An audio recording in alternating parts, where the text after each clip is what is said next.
जय हिंद मित्रों, स्वागत करते हैं एक नए वीडियो में। उम्मीद करता हूँ आप सभी स्वस्थ और मस्त होंगे। आज हमारा एक बायोलॉजी में टॉपिक होने वाला है रिप्रोडक्शन सिस्टम, यानी कि जनन तंत्र, और इसे दूसरे भाषा में प्रजनन तंत्र भी कहते हैं।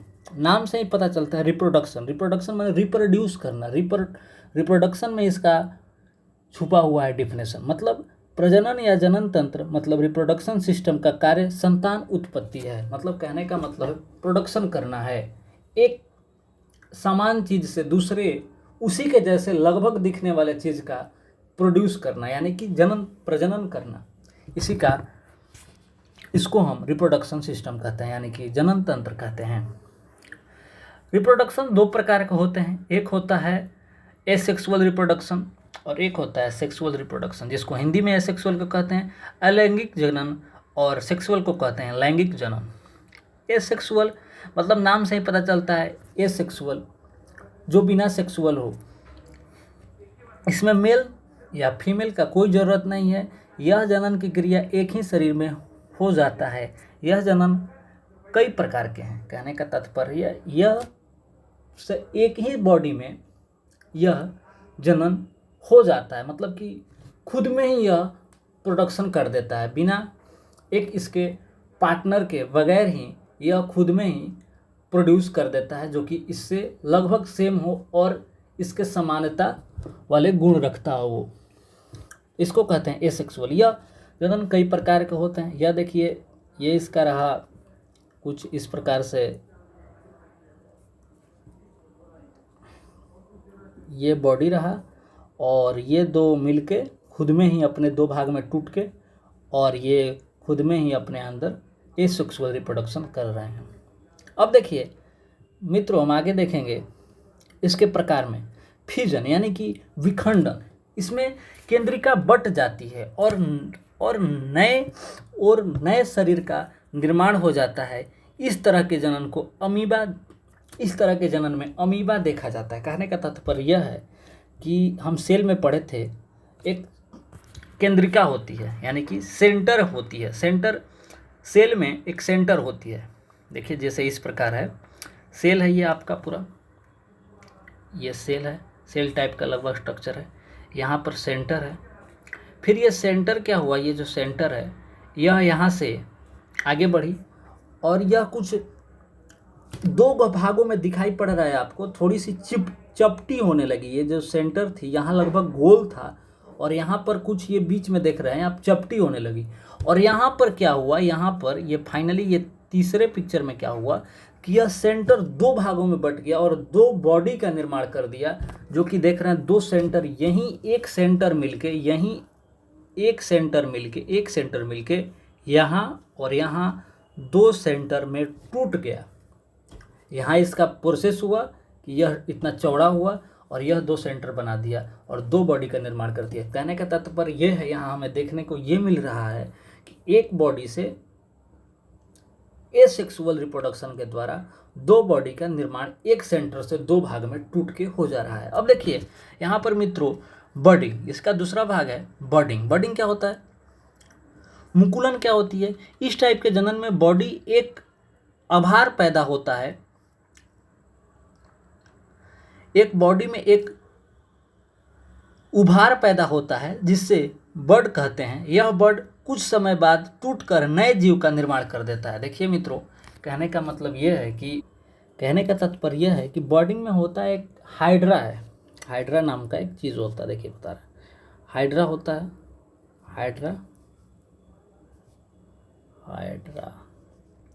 हाइड्रा होता है।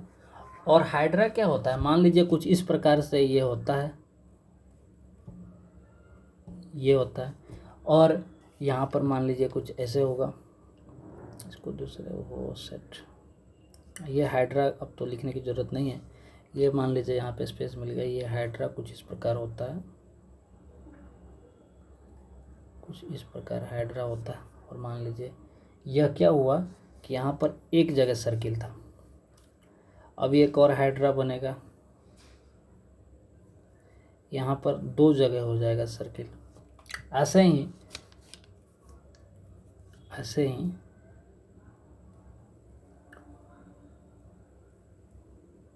यहाँ तीन जगह फिर ऐसे ही बढ़ते जाएगा, ये प्रोसेस होते जाएगा और लास्ट में यह होगा कि इसका पोजीशन ये होगा कि ये दो भागों में ऐसे और ऐसे टूट जाएगा, दो भागों में यह क्रैक हो जाएगा, क्रैक हो जाएगा और ये लास्ट अंततः ये दो भागों में कुछ इस प्रकार से टूट जाएगा, समझे। तो जिसमें इसमें क्या होता है, उभार पैदा होता है, जैसे कि अंदर से लगता है कुछ इस तरह से, मतलब नहीं होता, दाब जैसा लगता है, जिससे कि कैसे आपके बॉडी को मरोड़ते हैं तो लगता है कि कुछ और मरोड़ने पे कुछ टूट जाएगा, टूटने जैसा उभार पैदा होता है। और यह एक हाइड्रा जो होता है विखंडन होते जाता है, विखंडन कह रहे हैं, ये फैलते जाता है और फैलते फैलते यह बॉडी कुछ समय बाद टूट कर नए जीव का निर्माण करते हैं। मतलब दो भागों में टूट जाता है। मतलब कैसे, प्लांट से क्या होता है, प्लांट में देखे होंगे एक आम के पेड़ पर एक छोटा सा और पौधा आम जैसा ही उसके पेड़ पर ही निकल जाता है, तो वहीं होता है। एक बहुत अच्छा एग्जांपल है बर्डिंग का। एक आम के पेड़ पर देखे होंगे उसके तने पर ही एक और आम का पेड़ छोटा सा पौधा निकल जाना, और दो बड़े कुछ समय बाद क्या होता है, एक आम में सटा हुआ एक और पौधा सटा हुआ, दो पौधे एक ही जड़ से निकल जाते हैं, तो वहीं होता है बर्डिंग।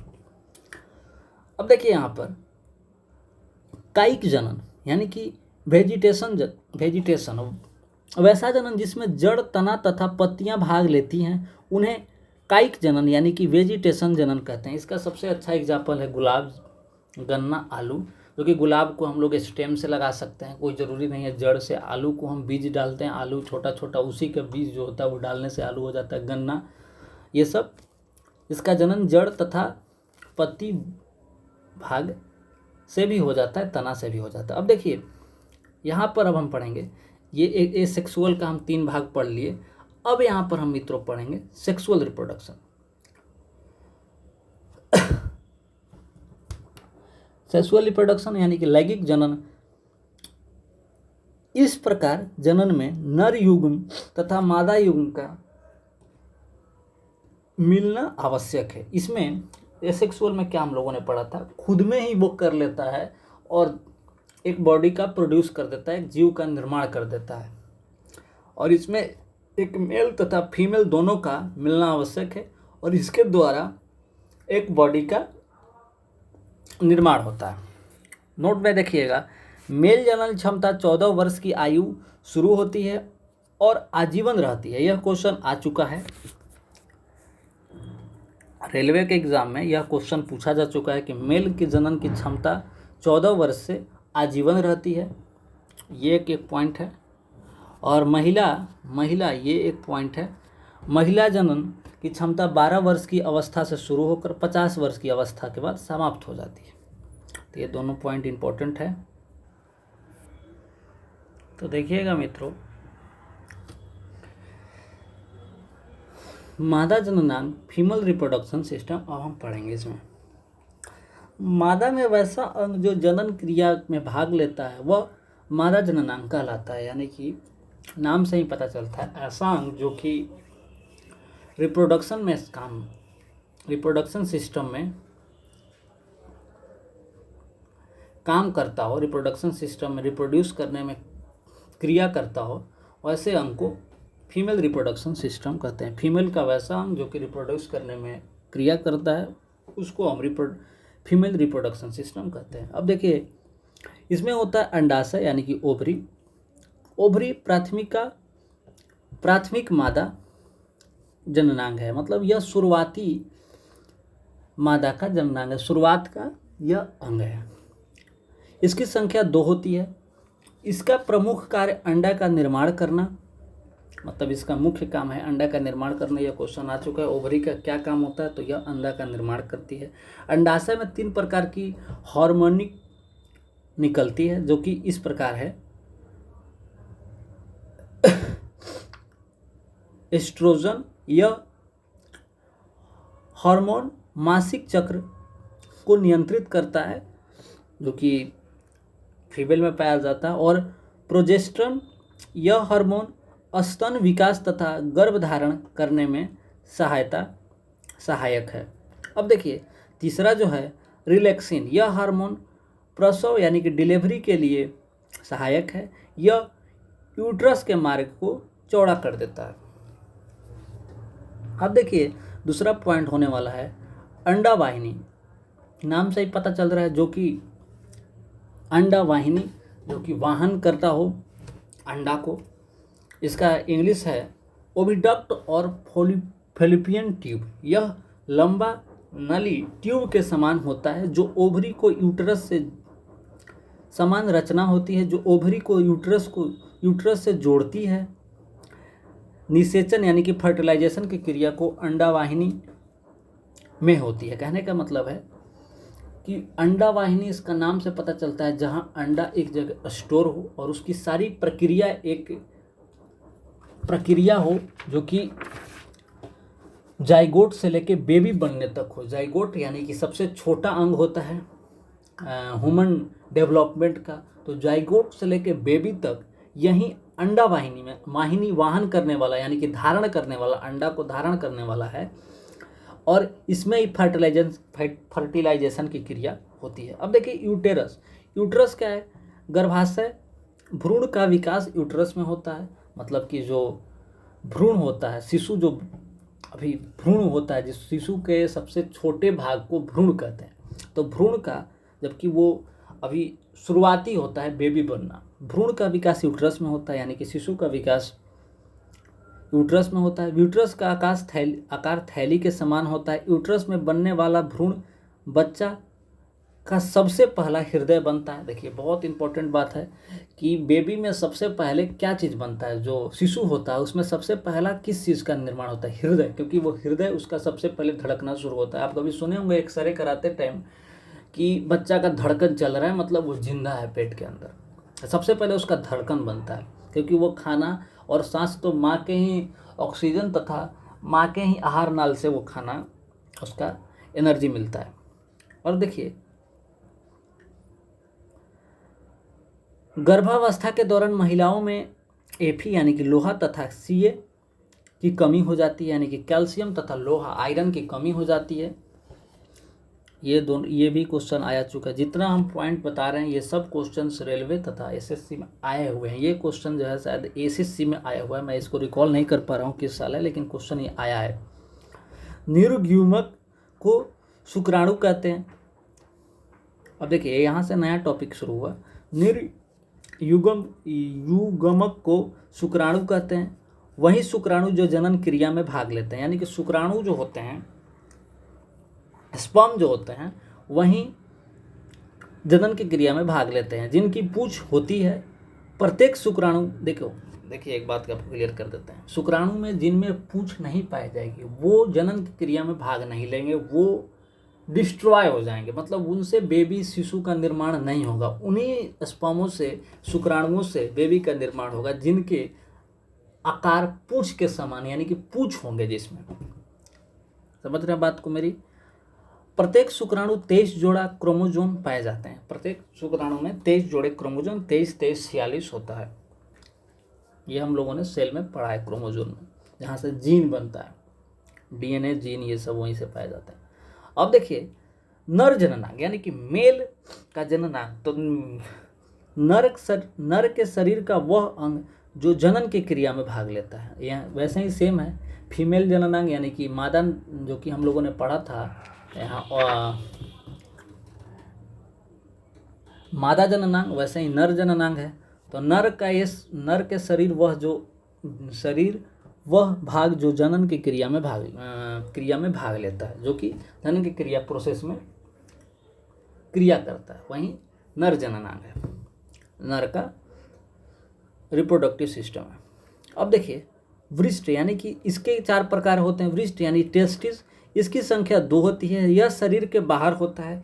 इसका मुख्य कार्य शुक्राणु तथा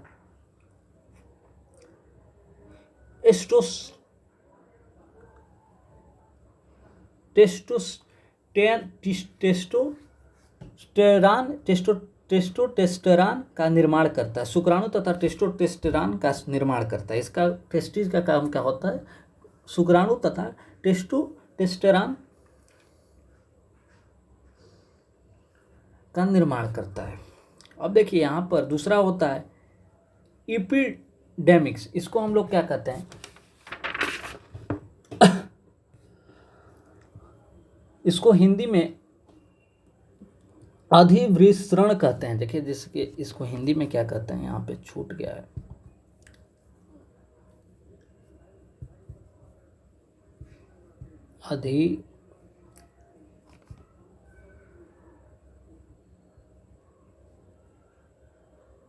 अधिविसरण, ये मूर्धन्य सा है, अधिविसरण कहते हैं। यह विसरण से जोड़ा हुआ रहता है। कहने का मतलब यह टेस्टिस से विसरण, जो हम अभी पढ़े, विसरण से जोड़ा हुआ रहता है। एपिडेमिक्स, यह विसरण से जुड़ा हुआ रहता है। और तीसरा है शुक्रवाहिका, मतलब कि vas deferens of sperm mutation, यह पतला नस होता है। नाम से ही पता चलता है शुक्रवाहिका। वाहिका मतलब वाहिका मतलब कि प्रवाहित जहाँ से हो रही चीज़ें निकल रही है। कुछ हिंदी में शब्द से आप पढ़िएगा तो पता चल जाता है उसके कहने का तात्पर्य क्या है। उसके नाम में डिफिनेशन उसका छुपा होता है। शुक्रवाहिका यानी कि स्पर्म का नली का जैसा आकार, जो कि यह पतला नस होती है जिसका माध्यम से शुक्राणु निषेचन तक पहुंचते हैं। यानी कि शुक्राणु का यह पाथ होता है, कह सकते हैं एक प्रकार से। अब देखिए सीसन यानी कि पेनिस, यह बाह्य जनन अंग होता है। इसका मुख्य कार्य शुक्राणु को मादा जननांग तक पहुंचाना है। मतलब पेनिस का काम क्या होता है कि मादा जननांग तक पहुंचाना होता है। यह सबसे बाहरी भाग होता है। अब देखिए फर्टिलाइजेशन क्या होता है, निषेचन, यह बहुत इंपॉर्टेंट है। फर्टिलाइजेशन बहुत बचपन से हम लोग सुने होंगे। तो फर्टिलाइजेशन का देखिए मोटा तौर पे ये काम होता है। मेल ये गैमेट हुआ आपका, ये आपका मेल गैमेट हुआ, यहाँ देख सकते हैं यह मेल गैमेट हुआ, और ये हुआ आपका फीमेल गैमेट। नर युग्म स्पर्म, मादा युग्म स्पर्म, इससे क्या मिलके बना, जाइगोट बना। ये दोनों जब मिले तो जाइगोट बना, यानी युग्म जो बना। अब इसके क्या बना, एम्ब्रॉय बना, यानी कि भ्रूण बना। यूट्रस में हम लोगों ने पढ़ा कि फर्टिलाइजेशन जो होती है यूट्रस में ही फर्टिलाइजेशन होती है, जहाँ की भ्रूण से एक बेबी शिशु का, यानी कि एम्ब्रॉय से एक शिशु का निर्माण उसी में थैली के आकार में वो होता है, और थैली के आकार में होता है, और वहाँ से ही बेबी का आकार परिवर्तन होते रहता है, और एक लास्ट तक जाके एक शिशु बन जाता है। और अंडावाहिनी में क्या होता है, वहाँ वह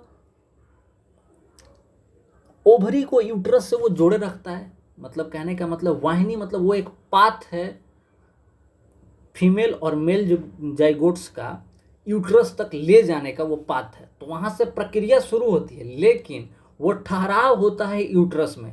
वो एम्ब्रॉय का बनने की प्रक्रिया वो पाथ से ही शुरू होती है, लेकिन वो ठहराव यूट्रस में जाके होती है। और जहाँ की यूट्रस में ठहराव होता है और एम्ब्रॉय से शिशु का वहीं पे बनना संपन्न होता है। एम्ब्रॉय से शिशु को सबसे पहला बनता है हृदय। अब देखिए इसमें है कुछ यहाँ पे कि ह्यूमन का डेवलपमेंट कैसे होता है। देखिए तो जाइगोट ऐसे होता है, ये हम लोगों ने यहाँ पढ़ा कि जाइगोट होता है। पहले जाइगोट हुआ, यहाँ पर पहले जाइगोट हुआ, फिर एम्ब्रॉय बना। जाइगोट मतलब दोनों मिलकर जो मेल और फीमेल का युग्म मिला, स्पर्म मिला, तो जाइगोट बना है। जाइगोट से एम्ब्रॉय बना। माफ़ करिएगा थोड़ा मेरा ड्राइंग थोड़ा सा है दिक्कत। तो ये एम्ब्रॉय बनना शुरू हुआ, फिर उससे फेटस बना। फेटस मतलब कि आप यहाँ पे देख सकते हैं एम्ब्रॉय के बाद और बेबी के बीच का होता है, जिसमें लगभग बॉडी ठीक ठाक तैयार होने लायक हो जाता है, और लास्ट तक एक बेबी का यानी कि शिशु का निर्माण हो जाता है। तो यह ह्यूमन का डेवलपमेंट सिस्टम है। तो अभी हम लोगों ने पूरा रिप्रोडक्शन को पढ़ा। उम्मीद करता हूँ आपको ये टॉपिक अच्छा लगा होगा। तो ज़्यादा से ज़्यादा इस वीडियो को शेयर करिए और अपना सलाह कमेंट बॉक्स में ज़रूर दें। धन्यवाद। जय हिंद।